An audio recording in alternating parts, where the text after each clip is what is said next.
అతను ఒక వల వేసి దానిపై ఆకులను కప్పాడు. జింకకు తెలియకుండానే ఆ వలలో చిక్కుకుంది.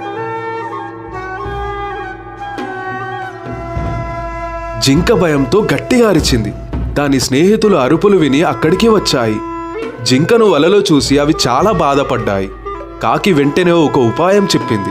నేను ఆకాశంలోకి ఎగిరి వేటగాడు ఎక్కడ ఉన్నాడో చూసి వస్తాను అంది. కాకి ఎగిరి వెళ్ళి చూసినప్పుడు వేటగాడు వస్తున్నాడు.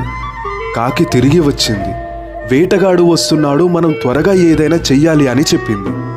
అప్పుడు ఎలుక, నేను ఈ వల దారాలను కొరికేస్తాను అంది.